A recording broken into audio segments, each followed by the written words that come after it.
दोस्तों आज मैं आपको एक छोटी सी कहानी सुनाता हूँ। एक गांव में एक बहुत ही भला इंसान रहता था जो किसी का दुख देख ही नहीं सकता था। वो हमेशा सबकी मदद करता रहता था। और दोस्तों आज ये कहानी मैं इसीलिए सुना रहा हूँ कि किसी का मुझे कोरा में मैसेज आया था कि भैया आपने अपने एक आंसर में लिखा है कि कोई भी कर्म करने से पहले 2 बार सोचो। अगर बुरा कर्म कर रहे हो तो 3 बार सोचो, लेकिन अच्छे कर्म करने से पहले भी 2 बार सोच लिया करो। ऐसा आपने क्यों लिखा है? बुरा कर्म का तो समझ में आ रहा है कि बुरे कर्म करने से पहले हमें 2 बार सोचना चाहिए, लेकिन आप अच्छे कर्म को करने से पहले भी 2 बार सोचने के लिए क्यों कह रहे हो? ये समझ नहीं आ रहा है। तो दोस्तों इसीलिए मैं ये कहानी सुना रहा हूँ आपको।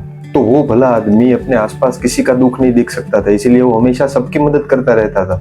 एक दिन वो अपने काम से घर पर लौट रहा था और लौटते वक्त उसने देखा कि सड़क के किनारे एक बहुत ही गरीब आदमी बैठा हुआ है जो उसे भूखा लग रहा था। तो वो उस गरीब आदमी के पास गया और उसे कुछ पैसे देकर ये बोला कि तुम कुछ खा लेना, और इतना कह के वो वापस अपने घर की ओर चल पड़ा। जब वो भला आदमी घर पर पहुंचकर रात को सो रहा था तो उसके घर में किसी वजह से आग लग गई और उस आग में उस भले आदमी की मृत्यु हो गई।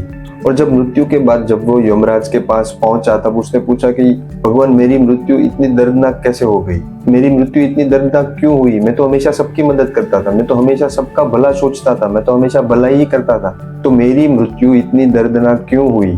तब यमराजा ने उस भले आदमी से कहा कि आज तुमने जिसकी मदद की थी पैसे देकर, उसने उस पैसे से मछली पकड़ने का जाल खरीदा और उसने बहुत सारी मछलियों को पकड़कर मार डाला और उसे बाजार में बेच दिया। तो उसी कर्म का फल तुम्हें ये मिला है और तुम्हारी मृत्यु इसीलिए थोड़ी दर्दनाक हुई। तो अब आपको ये समझ में आ गया होगा कि क्यों मैं कहता हूँ कि अच्छे कर्म करने से पहले भी 2 बार सोचे।